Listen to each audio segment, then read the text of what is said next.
Hello students, आज का video class 7th के लिए रहने वाला है। चैप्टर 3 जो टॉपिक हमारा रह गया था probability.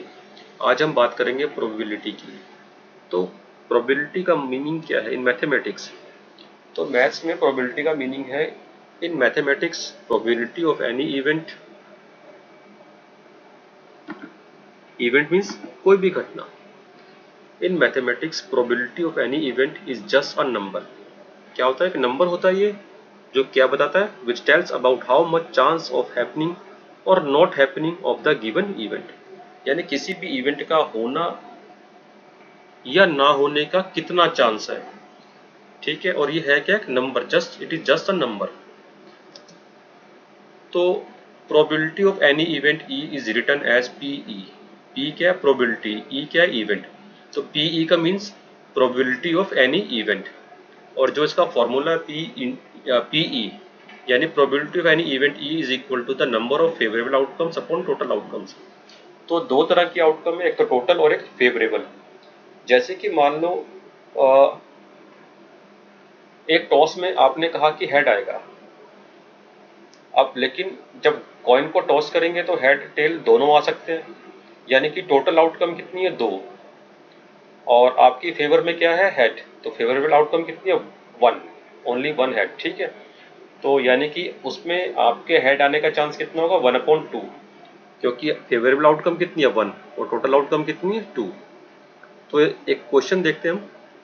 What is the probability of getting composite number when you throw a dice once. यानी कि एक डाइस को अगर आप एक बार फेंकें तो कंपोजिट नंबर आने का चांस या कंपोजिट नंबर आने की प्रोबेबिलिटी क्या होगी? तो पहले तो हम कंपोजिट नंबर को थोड़ा रिकॉल करेंगे। What are composite numbers? The numbers which are having more than 2 factors. जिन नंबर्स के 2 से ज़्यादा फैक्टर हो उन्हें हम क्या बोलते हैं? Composite number. और ये कहाँ से स्टार्ट होते हैं? 4 से। 4, 6, 8, 9, 10, 12, 14 एटसेट्रा। ठीक है, एक तो होते हैं प्राइम नंबर, एक होते हैं कंपोजिट नंबर। कंपोजिट नंबर कौन से? जिनके मोर देन 2 फैक्टर्स हो। अब कंपोज डाइस में अब एक डाइस को जब थ्रो करेंगे तो क्या क्या आ सकता है? टोटल आउटकम्स एक भी आ सकता है, 2, 3, 4, 5, 6। 1 से लेके 6 तक कुछ भी आ सकता है, यानी कि आउटकम कितने हैं? Total outcome 6। फेवरेबल आउटकम यानी कि आपको क्या चाहिए? कंपोजिट नंबर चाहिए। आप क्या कह रहे हैं? कंपोजिट नंबर आएगा। तो कंपोजिट नंबर कौन से होते हैं? 4 और 6। यानी टोटल फेवरेबल आउटकम कितनी है? 2। एक ये 4 और एक 6, 2। तो यानी कि आपकी फेवर में कितनी आउटकम्स हैं? 2। और टोटल आउटकम्स कितनी है? 6। तो प्रोबेबिलिटी क्या हो जाएगी? Probability of getting composite number. Formula क्या है? Number of favourable outcomes. Favourable कितनी है? 2 अपॉन टोटल आउटकम 6। तो कितना आ गया? ये 1/3। 2 1 जा 2, 2 3 जा 6। तो ये कैंसिल आउट हो जाएंगे 1/3। तो probability of getting composite number when a dice is thrown once is 1/3। अब एक चीज और भी है कि किसी भी चीज की प्रोबेबिलिटी हमेशा 0 और 1 के बीच में होगी। ठीक है, कभी नेगेटिव नहीं होगी प्रोबेबिलिटी। प्रोबेबिलिटी कभी भी नेगेटिव नहीं हो सकती। 0 हो सकती है, 1 हो सकती है, और 0 और 1 के बीच में होगी, यानी पॉइंट्स में हो जाएगी, लेकिन नेगेटिव नहीं होगी। Probability of sure event is always 1। Sure event क्या होती है? जिनकी होने की जो पक्का है कि ये इवेंट होगा ही होगा। जैसे कि मैं आपको कहता हूँ कि in the morning sun will rise from the east. What is the probability of this event? कि सन जो है वो पूर्व दिशा से निकलेगा कल सुबह।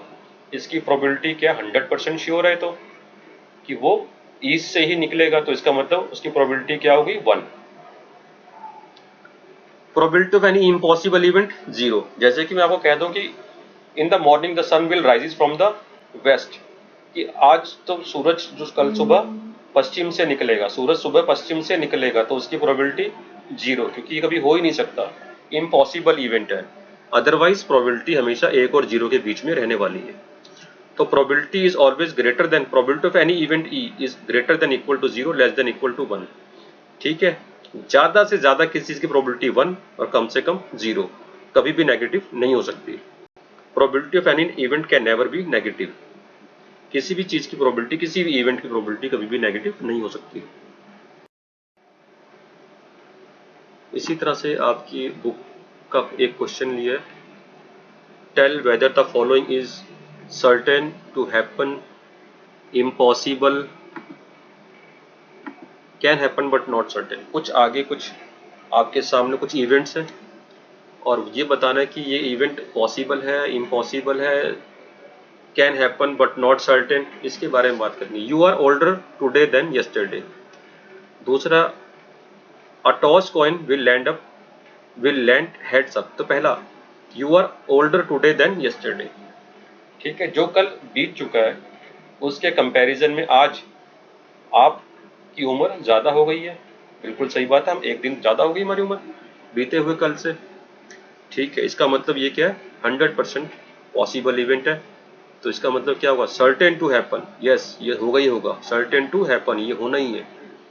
दूसरा क्या है, a coin will land heads up, tail भी तो आ सकता है, तो ये हो भी सकता है, नहीं भी हो सकता। Can happen but not certain, इसका आंसर क्या होगा, can happen but not certain.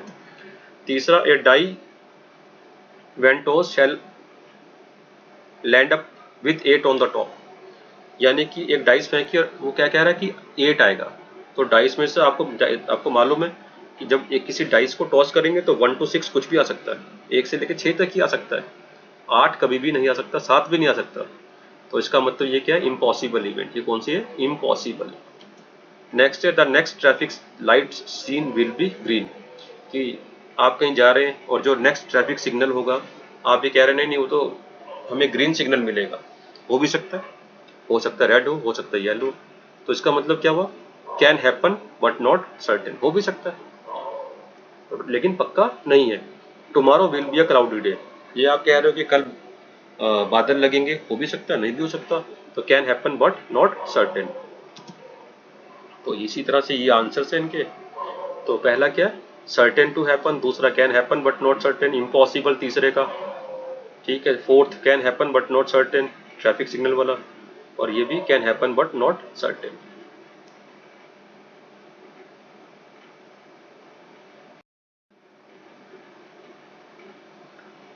Next question. There are 6 marble in a box with number 1 to 6 marked on each of them. What is the probability of drawing a marble with number 2? What is the probability of drawing a marble with number 5? Marble में समझते हैं आप, कंचे। ठीक है, तो marbles हैं और हर एक मार्बल पे क्या लिखा है, 1, दूसरे पे 2, फिर 3, फिर 4, 5, 6, 6 मार्बल है। सब पर क्या लिखा हुआ, एक नंबर लिखा हुआ है, 1 to 6, 1 से लेके 6 तक। ठीक है, अब क्वेश्चन ये पूछा कि 2 नंबर वाला आपने एक मार्बल निकाला बिना देखे आपने एक मार्बल निकाला, और वो मार्बल कौन सा होगा जिस पर नंबर 2 लिखा होगा। ठीक है, या फिर उस पर नंबर 5 होगा। तो इसका मतलब पहली बात तो टोटल आउटकम कितने हो गए, 6, क्योंकि 6 मार्बल है, 6 में से कोई सा भी एक बाहर आ सकता है मार्बल। ठीक है, और 2 नंबर वाले मार्बल कितने हैं, सिर्फ एक ही है। जब आप किसकी प्रोबेबिलिटी चेक कर रहे हैं कि आप नंबर 2 वाला मार्बल निकालेंगे, तो आपकी फेवर में सिर्फ एक ही मार्बल होगा, कौन सा, नंबर 2 वाला। ठीक है, और जब आप नंबर 5 वाला मार्बल निकालेंगे तो उस केस में आपके पास सिर्फ एक ही मार्बल आपकी फेवर में होगा, कौन सा, नंबर 5 वाला। ठीक है, तो प्रोबेबिलिटी ऑफ एनी इवेंट, अब इवेंट क्या इवेंट है, ड्रॉइंग अ मार्बल, एक मार्बल को आप निकाल रहे हैं। तो number of favourable outcome upon total outcomes. Let even is the event of getting the marble mark 2। ठीक है, इवन इवेंट मान लिया कि आप 2 नंबर वाला मार्बल निकालेंगे, और E2 कौन सा इवेंट मान लिया कि आप नंबर 5 वाला मार्बल निकालेंगे। तो probability of even is equal to number of favourable outcome upon total outcome. Total outcome कितनी है, 6, और फेवरेबल आउटकम सिर्फ एक ही है, नंबर 2 वाला मार्बल, 1/6। ऐसे ही जब आप नंबर 5 वाला मार्बल निकाल रहे हो तो उसकी प्रोबेबिलिटी भी कितनी है, 1/6, क्योंकि 5 नंबर वाला मार्बल सिर्फ एक ही है और टोटल मार्बल कितने, 6। ये नंबर 5 वाला मार्बल आपकी फेवर में है और टोटल आउटकम कितने, 6, 1 2 3 4 5 6।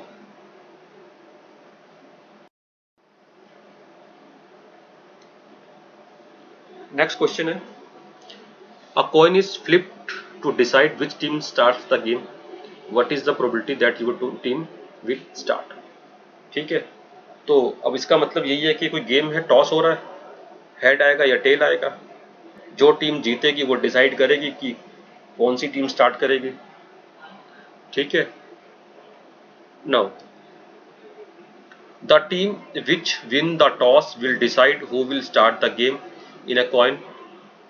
Only two possible outcomes are there, इधर हेड और टेल। जब भी कॉइन को टॉस करेंगे सिर्फ या तो हेड आएगा या टेल आएगा। ठीक है, तो and the favourable outcome is only one. ठीक है, जो आपने चूज किया है, जो आपने अगर हेड मांगा है तो फेवरेबल आउटकम हेड है आपके लिए, या अगर आपने टेल माना है तो आपके लिए फेवरेबल आउटकम कितनी है, तब भी एक ही है, टेल ही है। तो इसका मतलब फेवरेबल आउटकम तो एक ही है और टोटल आउटकम कितनी है, दो, हेड या टेल। तो इसका मतलब टॉस जीतने का चांस क्या होगा, 1/2। ठीक है, एक कॉइन में टॉस जीतने का चांस 1/2। तो इसका मतलब so the probability that our team will start, हमारी टीम स्टार्ट करेगी, इसकी प्रोबेबिलिटी क्या है, 1/2। 1/2 0.5 भी होता है।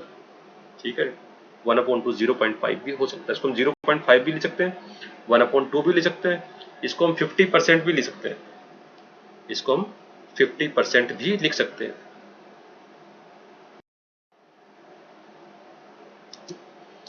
एक क्वेश्चन हो रहा है, a box contain pair of socks of two colour black and white. ठीक है, दो कलर की दो जोड़ी जुराबे हैं और उसमें दो रंग हैं, एक ब्लैक और एक व्हाइट। वो कह रहा है कि एक जुराब उठाया बिना देखे, वो व्हाइट जुराब, वो कौन सा जुराब था, that sock was white in colour.